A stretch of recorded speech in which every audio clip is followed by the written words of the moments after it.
Graças a paz, pessoal. Quantos estão felizes com esse Jesus aí? Gente, é bom demais viver com Jesus, né? Eu vi o Cláudio Duarte falando assim: o povo que vive com Jesus tem umas mentalidades diferentes, começa a pensar grande. Vocês já viram? Começa a ver coisa onde não tem, daquele jeitão dele, sabe? Os crentes começam a sonhar, a pessoa começa a viver o melhor da vida dela. Quem está vivendo o melhor? Quem está vivendo o pior? Vai dar certo aqui. Sabe o que a Bíblia diz? Que não importa se a noite é muito escura, a alegria sempre vem pela... Uau, isso é bom, né? Então assim, às vezes você está passando a pior tempestade do mundo, mas calma, ela vai passar. Às vezes você está, nossa, eu estou vivendo a melhor fase da minha vida. Calma, pode ficar ainda melhor, amém? Vamos aplaudir Jesus por isso? Irmãos, hoje nós vamos fazer um tempo aqui de treinamento, amém? Eu queria que tivesse assim, todo mundo aqui, mas a Bíblia fala que os fiéis herdarão a terra, amém? Então assim, eu creio que quando as pessoas têm consistência, aí a coisa acontece. Eu aprendi isso há muito tempo atrás, que às vezes a gente planta um jardim, e quem que já plantou grama? Você já percebeu que depois que você coloca a grama lá, fica feio, né? É preciso perseverar muito para aquilo ficar bonito, não é? Então é como tudo na nossa vida, a gente precisa ter consistência. Para você quebrar uma parede, você precisa bater muitas vezes, você precisa ter o mesmo ritmo. Então consistência é a palavra-chave, diga aleluia. E o treinamento que nós queremos ter aqui é pastoreando pequenos grupos. Fala, pastoreando pequenos grupos. Irmão, o que nós vamos aprender aqui é tão importante, que se você realmente colocar em prática, Uberaba nunca mais vai ser o mesmo. O Minas Gerais não vai ser o mesmo, amém? Todo mundo vai ouvir falar dessa igreja aqui, diga aleluia. A igreja que pastoreia pequenos grupos, diga aleluia. Agora, olha só, eu vou te dar algumas informações aqui. A primeira é que, segundo o IBGE, eu queria que você até aplaudisse Jesus, olha que informação boa, que novidade legal. Segundo o IBGE, daqui 5 anos, a comunidade evangélica, a religião evangélica vai ser a maior do Brasil. Aplaude a Jesus, irmão. Glória a Deus. Apenas 5 anos, irmão, é muito pouco tempo. Diga glória a Deus mesmo. É muito bom, né? E eu fiquei pensando sobre esse dado que eu li. Eu fiquei feliz, mas fiquei preocupado. Como cuidar de tanta gente? Como é que cuida de tanta gente, Márcio? Porque, veja bem, o movimento Dunamis é uma instituição brasileira muito importante, que se move muito no sobrenatural. Os jovens vão conhecer. O Dunamis Movement fez uma pesquisa e descobriu que no Brasil apenas 5% das pessoas, dos crentes, trabalham em tempo exclusivo na obra, ou seja, são pastores remunerados em tempo integral, só 5%.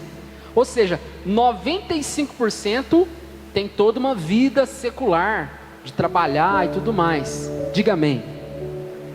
Agora, até que isso não é o problema é que as pessoas muitas vezes olham para esses 5% e acham que esses 5% conseguem cuidar dos 95%. É impossível. É impossível. Então, considerando o crescimento muito rápido da igreja e a pouca capacidade de pastorear, porque são poucas pessoas que pastoreiam mesmo, a gente vê uma igreja de desviados crescendo muito rapidamente. Olha os movimentos diabólicos que existem.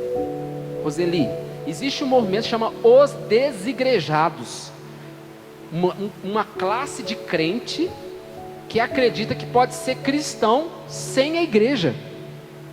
Meu Deus. E esse movimento está crescendo. Tem um outro problema, que é a igreja dos feridos. Ai, eu fui ferido naquela igreja, ai, me maltrataram. E aí a pessoa larga Jesus por uma pessoa. E tem muita gente assim. E tem também as pessoas que saíram porque foram mal pastoreadas, mal ensinadas, mal alimentadas. Então, meu irmão, era para a gente ficar feliz, né, com o crescimento da igreja, mas eu fico preocupado. Por quê? Quando uma igreja cresce numa cidade, e eu já vi várias cidades onde a igreja cresceu demais, a criminalidade tem que abaixar. Mas o que nós estamos vendo no Brasil? A igreja cristã verdadeira está crescendo e a criminalidade não está diminuindo. Vocês perceberam isso? Era para tudo melhorar, não é? Mas tem alguma coisa errada. Fala assim comigo: falta pastoreio. Gente, é interessante que Jesus percebeu que isso ia acontecer. Jesus sabia que isso ia acontecer. E ele disse assim lá em Mateus 28, 19: vão por todo mundo e façam uma espécie de crente diferente. Ele não disse vão e façam convertidos, e não disse vão e façam evangélicos. O que ele disse? Vão e façam discípulos. Discípulos, olha isso. Jesus falou, essa que é a ordem. Não é vai lá e converte o fulano, converte o ciclano. Não, vai lá e produz nele o caráter que eu tenho, que eu te entreguei, e ensina ele tudo que eu te ensinei, e batiza ele em nome do Pai, do Filho e do Espírito Santo. Diga aleluia, diga glória a Deus. Agora, vamos lá. Outra evidência de que Jesus pensou nisso, é que a igreja primitiva, você vê lá em Atos capítulo 2, que uma pregação só de Pedro, uma só, acrescentou na igreja 3.000 almas. Diga aleluia. Agora eu fico imaginando Pedro: nossa, todo mundo aceitou Jesus, e agora? Interessante, né? Foi quando começou o movimento nas casas. Sabe por que eu sei disso? Porque mais próximo do capítulo 6 do livro de Atos, a gente vê Pedro escolhendo 7 homens. Quantos homens? 7. E ele disse: olha, eu preciso de homens fiéis, tementes a Deus, preciso de homens que amam a Deus, que servem a Deus, porque eles vão cuidar da distribuição do alimento nas casas. Fala, de casa em casa. Ele começou a organizar. Pedro foi o primeiro pastor de uma igreja de verdade. Amém? Diga aleluia. Então ele criou um sistema que as pessoas poderiam ser cuidadas de verdade. E aí, meu irmão, a coisa se alastrou. E quando Saulo, né, se converteu, ele foi para algumas cidades, Filipos, ele foi para Galácias, ele foi para algumas cidades, e ali ele ganhava um homem-chave, uma pessoa influente. Ele fez isso lá na ilha de Chipre. Ele fez isso até com o procônsul do imperador. Ele ganhava pessoa-chave, discipulava muito bem, e essas pessoas iam ganhando mais e fazendo mais discípulos. Diga glória a Deus. A estrutura quem montou foi Deus. Fala assim: eu estou numa célula porque Deus que montou essa célula. Você entende isso? Então a importância da gente estudar o pastoreio de pequenos grupos. Diga assim comigo: pastoreio de pequenos grupos. Vamos lá, vamos entender o que é isso. E aí eu trouxe um texto do primeiro pastor de uma igreja, oficialmente, vamos dizer assim, que foi Pedro. Escreveu uma carta, e ele escreveu essa carta, não foi para pastores. Fala assim, não foi para pastores que Pedro escreveu isso, foi para a igreja toda. Então o que está aqui, meu irmão, não é para o bispo, para a bispa, não é para mim, para a Tati, não é para os líderes só, é para todo mundo. Diga aleluia. Todo mundo tem uma responsabilidade sobre isso. E o texto diz assim, 1 Pedro, capítulo 5, verso 2 ao 4. Eu vou lendo na versão NVI. Pastoreiem o rebanho de Deus, que está aos seus cuidados. Olhem por ele. Fala, olhem. Não por obrigação, não porque alguém está pedindo, não porque o bispo pediu, não porque o meu líder pediu, não. Mas de livre vontade ou voluntariamente, como Deus quer. Não façam isso por ganância, mas com o desejo de servir. Não hajam como dominadores dos que foram confiados a vocês, mas como exemplos para o rebanho. Meu Deus. Quando se manifestar o Supremo Pastor, vocês receberão a imperecível, a incorruptível, a indestrutível, a que nunca acaba, coroa da glória. Meu Deus, irmão, é muito forte. Eu vou receber essa coroa, eu quero essa coroa para mim. É minha meta de vida, ganhar das mãos de Jesus, sendo coroado por Ele, uma coroa. Eu não sei se é uma coroa literalmente, depende da interpretação bíblica aqui, mas eu acredito que é uma coroação. Coroação significa uma consagração. Fala, coroar é consagrar. Um rei é coroado rei, ou seja, ele é oficialmente rei quando ele é coroado. E a Bíblia fala que nós seremos reis e sacerdotes, amém? Então alguma coisa vai acontecer com aqueles que forem bons pastores. Fala, eu quero ser um bom pastor. Aí o detalhe é o seguinte, meu querido, minha querida, ser pastor não é pregar, tem nada a ver. E eu vou te falar, irmão, pregar é a coisa mais fácil do mundo. Não é brincadeira não. Existe até uma ciência na teologia que chama homilética, que é a capacidade de você transmitir a palavra de Deus. Se você estudar, se você praticar, você faz. Qualquer um faz. Agora, quando desce daqui e precisa ir num hospital, não é qualquer um que vai. Quando desce daqui precisa ir numa penitenciária, não é qualquer um que vai. Quando desce daqui precisa montar uma célula, não é qualquer um que vai. Você entende que a prática do Evangelho, isso aqui é a celebração do Evangelho. Aqui é o quartel general, aqui é o treinamento, aqui é o BOP, faca na caveira, diga amém. Mas lá fora são as operações especiais. É lá que tudo acontece. Você é um agente especial de Cristo. Você é treinado aqui, você pega a palavra, você sai daqui com uma metralhadora de oração, de jejum. Aí quando você ora, o cara é curado. Mas a Bíblia diz uma coisa tão interessante: como eles vão crer se não há quem pregue? E como vão pregar se não há quem os envie? Tem alguma coisa aí, uma chave. E Jesus, lá em Mateus 28, 19, ele diz assim, ó, a partir do 16, ele fala assim, ó: foi-me dada autoridade e eu estou ordenando. Eu não estou pedindo, eu não estou falando só quando você estiver bem, quando você estiver sorrindo. Eu não estou falando, eu estou falando para você ir. Vá, saia. E a palavra id é literalmente sair do seu território geográfico. Porque ele sabia que a igreja ia se reunir num templo. Jesus sabia disso. O problema é que nós não fomos feitos para ficar aqui, nós somos feitos para fazer operações especiais lá fora. Meu Deus. Aí, meu irmão, Pedro está falando algumas coisas para nós aqui. Primeiro, o rebanho é de Deus, mas está aos nossos cuidados. Irmão, ninguém é dono de ninguém. E sabe o que é? É gostoso e perigoso. Quando você começa a seguir o que a palavra diz de cuidar das pessoas, as pessoas vão te reconhecendo como referência. Isso é maravilhoso, é ou não é? Só que isso é perigoso demais. Porque na hora que eles começarem a ver você como referência, você tem que jogar eles para Jesus. Na hora. Senão você vai amontoando um monte de gente aqui, ó, e você não é rocha para segurar ninguém. Ele é a rocha. Você não segura ninguém, irmão. Você não tem emocional para aguentar um prego de Jesus. Você não tem emocional para isso. Sinto muito. Diga amém. Outra coisa que o primeiro pastor ensinou para nós aqui, da igreja primitiva: todos nós somos responsáveis por cada pessoa. Não é só o líder, não é só o pastor, não. Irmão, eu ouso dizer que você é mais responsável do que nós. Por que eu digo isso? Se o Alex, que é um homem de Deus, esse dia evangelizou, deu a própria Bíblia, vamos aplaudir esse menino aqui, é de Deus.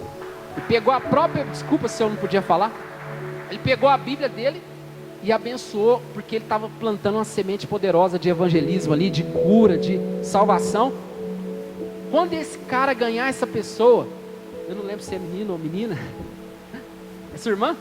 Glória a Deus, sua irmã já está salva em nome de Jesus. E aí, quando isso acontecer, ele é ainda mais responsável por ela do que nós, porque ele gerou a ovelha que gera ovelha. Você já viu uma ovelha gerar o bebezinho lá e dar para outra pessoa amamentar? Desculpa, irmão, isso não existe. É você o responsável. Até que esse bebê consiga se alimentar sozinho, andar sozinho, se vestir sozinho. Diga amém. Ah, pastor, então eu tenho que trazer a pessoa para a igreja até eu ver que ela está amadurecendo? Sim. Ah, eu tenho que lutar por ela até... Sim, diga amém. É responsabilidade de todos. Uau. Façam isso sem que ninguém fique pedindo para vocês. Você viu que ele falou? Não façam obrigado. Tem gente que só faz as coisas porque alguém pediu. Você já percebeu? Isso aí, você entra nas empresas, você já sabe quem é assim. A pessoa tá fazendo lá, tá igual o Batman, né? Morcegando. A capa do Batman lá, as asas do morcego. Assim. Aí o chefe entra, ele começa a trabalhar. Irmão do céu, eu vejo isso direto. Eu entro assim, eu até finjo que sou o chefe. Opa! Ele pega o telefone, nem tá. Oh, não, acho que é por aí mesmo.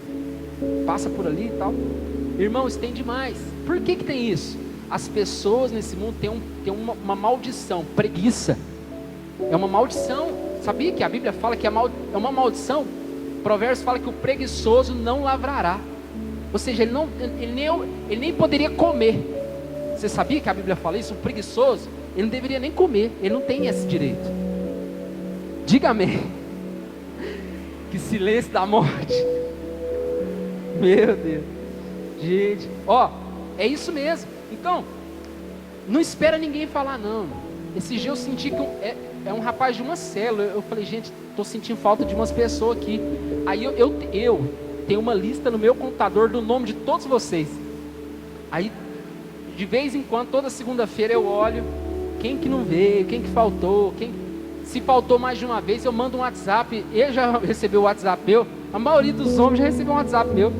Porque eu pergunto, meu irmão, o que aconteceu? O que você precisa para voltar? Você quer que eu te busco? Diga amém.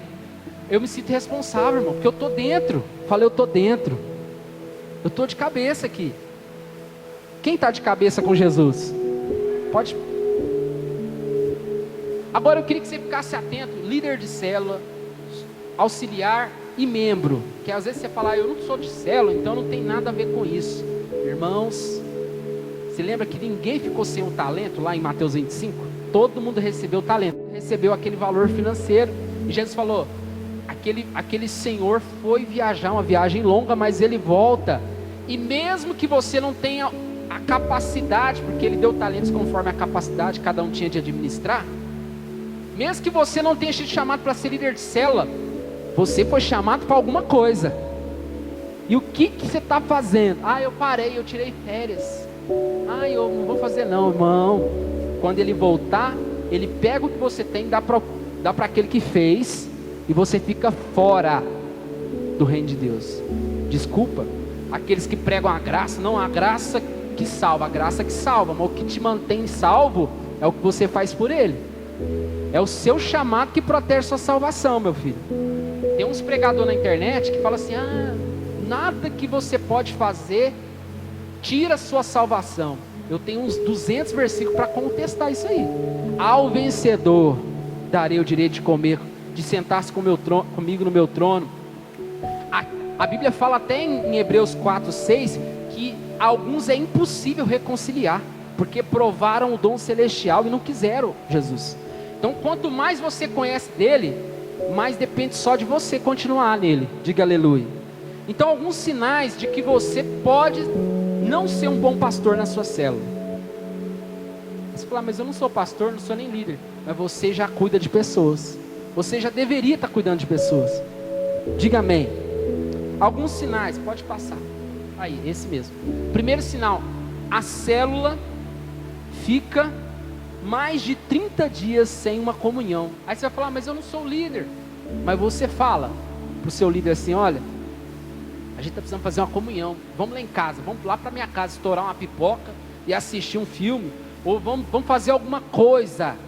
Vamos conectar as pessoas. Porque todo mundo espera, não, o líder que tem que fazer. Deixa ele. Mas se Deus te deu a visão, Ele também te deu a missão. Se você percebeu, Davi percebeu que tinha um gigante escarnecendo o nome de Deus, falando mal. Cadê o Deus de vocês? Vocês é tudo covarde. Ele percebeu, ele se sentiu responsável e ele matou o gigante. Só mata o gigante quem se coloca. Não, o problema também é meu. A célula é minha também. Eu faço parte. Diga amém. Outra coisa, quando há pouca programação da célula fora da reunião, a célula fica muito religiosa. Quando você só fica naquilo, a reunião é terça, então só terça que eu vejo o povo. A reunião é segunda, eu só vejo o povo segunda. Irmão, isso aí chama igreja católica. Você nem lembra, né? Eu já fui católico. Eu entrava assim na igreja, na missa, eu não sabia ninguém. Eu nem reconhecia o padre, porque mudava os padres. Ou eu nem sabia quem é. Tudo era tudo muito frio, irmão. Começa a aquecer os relacionamentos na sua célula. É você que vai fazer, ó. É você. É você que faz. Diga amém. Ah, mas o meu líder não promove, meu irmão. Você percebeu que ele não promoveu? Então você é responsável por isso também. Quem vê e discerne também é responsável pela solução. Diga amém. Ó, alguns membros da minha célula ficam isolados. Tem gente que fica, sabe, nunca conversa com ninguém nem se preocupa com aquela pessoa, fica sozinha na célula ou na comunhão. Ou quando vocês vão chamar alguém para ir no shopping, jogar um futebol, vocês nunca lembram daquele isolado. Sabe o que acontece com ovelha isolada? O lobo vai lá e devora. É isso que acontece. É engraçado que o leão, quando ele vai abater uma zebra, ele escolhe a zebra mais cabisbaixa, que está mais viajando na maionese, e a que está sozinha. A ovelha sozinha, a zebra sozinha, vai dar zebra, vai dar problema. Diga amém. E um quarto sintomas: existe uma baixa adesão de discipulado dentro da célula. Não tem discipulado dentro da célula. Ninguém é discipulado, ou poucos são. E aí eu vou abrir um parênteses aqui e dizer para você que o discipulado é muito mais do que uma reunião semanal, quinzenal. É tempo de caminhada. Por exemplo, eu gosto muito de citar a bispa. A bispa, onde ela vai, os discípulos estão andando com ela. Você está entendendo? Ele vê o que você faz, vocês participam de coisas. É muito mais que isso, amém? É você mandar uma mensagem, você ligar. Diga aleluia. Se não tem isso na célula, irmão, nós estamos falhando nos pastoreios. É tudo muito superficial. Na verdade, todo mundo está lá por conveniência. Ninguém quer se relacionar de verdade. Diga amém. Igreja é relacionamento, irmão. Pode ir. Olha só. Então, vou te dar algumas dicas aí para você transformar o pastoreio da sua célula, mesmo sendo um membro, mesmo sendo só um auxiliar. Fala assim comigo: transforme a sua célula em uma comunidade. Sabe o que é comunidade? Comunidade é como se fosse uma organização onde as pessoas têm programações lá. Vou te dar um exemplo. Aqui na igreja nós temos as programações, não temos? Culto do renovo, culto de celebração, 2 horários. Nós temos as células que fazem parte da programação da igreja. Nós temos a Diflem, inclusive tem festa da Diflem esse final de semana. Então, né, existe uma programação, uma cultura. A gente chega aqui, a gente fala o quê? Graça e paz. Quando vai orar é Senhor meu Deus e meu Pai. Tudo tem um sentido cultural. Uma comunidade fala a mesma língua, o mesmo idioma. Agora, o que é o erro aqui, às vezes, nas células? Você chega numa célula, a célula não tem cultura. A cultura dela é a cultura ali da igreja, mas não tem aquela conexão entre eles, sabe? O que eu quero dizer? Por exemplo, uma célula de jovens deveria sair para passear junto, deveria sair para evangelizar juntos, deveria ter uma conexão, alguma coisa que, nossa, a cultura dessa célula é essa. Por exemplo, eu gostei de uma célula que eu vi, a célula da irmã Marinalva, um da irmã Fátima, eles fizeram o propósito de João, né? 21 dias, que são os 21 capítulos do Evangelho de João. Eles leram, compartilharam lá no grupo. Isso é cultura, isso é uma comunidade. Quem entra lá vê, nossa, vou dar um exemplo. A pessoa entra nessa célula, vê que tem propósito. Não é uma coisa religiosa, é uma coisa que transforma as pessoas. Tem cultura ali. Vou te dar outro exemplo. Tem célula, na minha célula eu fazia isso. Uma vez por mês a gente assistia um filme gospel. Uma vez por mês a gente fazia isso. Uma vez por mês a gente orava, todo mundo junto, de joelho, no chão, chorava. Era normal pra gente, era cultura. Fala assim comigo, pra minha célula ser bem pastoreada, precisa ser uma comunidade. Olha o que diz aqui o texto, em Atos 2, 41 e 42. Os que aceitaram a mensagem foram batizados. E naquele dia houve um acréscimo de cerca de 3.000 pessoas. Eles se dedicavam ao ensino dos apóstolos, comunhão, ao partir do pão e das orações. Fala assim comigo, a comunhão estava no mesmo nível da oração e do partir do pão. No mesmo nível. É isso que fez a igreja crescer. E o ensino dos apóstolos, né? A pregação da palavra. Então, irmão, quer transformar a sua igreja, a sua célula numa comunidade? Primeira dica, começa a ensinar eles. Sabe o que eu fazia muito também? Eu via as irmãs fazendo na célula deles. A gente estudava um livro por mês. Ó, gente, agora vamos estudar cantares. A gente vai estudar isso, aquilo, outro. Nós vamos estudar números, sei lá. Cria uma ordem, mas incentivo, é o ensino que muda a vida das pessoas. O ensino da palavra. Diga amém. Isso faz diferença. Outra coisa. Pode ir. A comunhão, como eu já disse, eventos de comunhão, irmão. O futebol, tem sempre um futebol na minha célula, tem sempre isso, isso é cultura, isso é uma comunidade. Partir do pão e orações. Irmãos, uma comunidade, se você, por exemplo, for numa comunidade terapêutica de dependentes químicos, certo? O líder da comunidade e a equipe de liderança dessa comunidade sabe a situação socioeconômica das pessoas. Você sabe se tem alguém da sua célula precisando de uma cesta básica, precisando de um apoio, precisando de um trabalho. Você sabe, isso é uma comunidade, gente que se preocupa uns com os outros. Diga amém. Próxima dica para você fazer o pastoreio da sua célula funcionar. Isso é dever de todos. Fala assim comigo. Tenha uma identidade bem definida. Irmãos, eu sou formado em administração, fiz pós-graduação, estudei marketing muito, e eu descobri uma coisa, que quem criou o marketing foi Jesus. Eu achava que era o Philip Kotler, os caras do marketing, não, mas quem criou foi Jesus. Vamos ver esse versículo aqui, ó. Olha o que Jesus fez, foi ensinando marketing. Pode ir. João 13:35 na NVI. Com isso, todos, fala assim comigo, todos saberão que vocês são os meus discípulos, se vocês se amarem uns aos outros. Jesus falou o seguinte: o posicionamento de marketing que eu quero que a minha igreja tenha é o amor. É a marca da minha igreja. E todo mundo que bateu o olho em vocês vão saber, esses aí são discípulos de Jesus. Por quê? Porque eles se amam. E amar não é sentimento, você já sabe essa história. Amar é, estou preocupado com você. Ah, mas ontem eu te dei um chute. Não estou nem aí, estou preocupado com você. Quantos estão aqui? É isso que é amor. Agora, gente, o que isso tem a ver com a minha célula?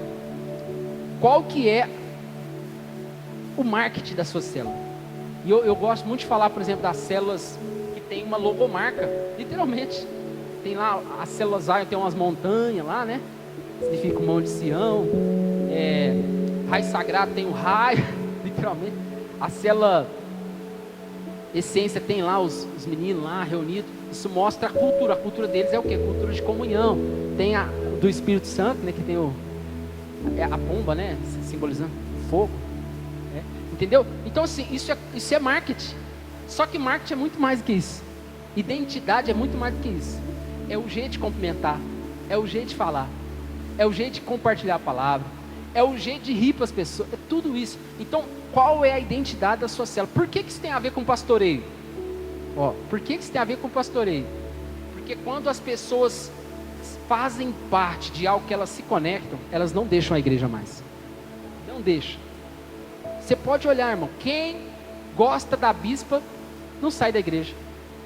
Por quê? Porque posicionou a marca. É uma mulher de Deus, de oração, quando eu ligo ela me atende, quando eu fico doente ela vai me visitar. Isso é marketing. Jesus criou o marketing da igreja. Ele falou assim, quando vocês começarem a amar uns aos outros, tanto e tanto e tanto, as pessoas vão olhar para vocês e já vão saber que vocês são minhas. Meu Deus. Então eu queria que você elaborasse isso. O que eu posso ajudar o meu líder para construir uma melhor identidade da minha célula? Irmão, é sério. Quando a célula tem cultura forte, cultura saudável, porque tem célula que às vezes não tem cultura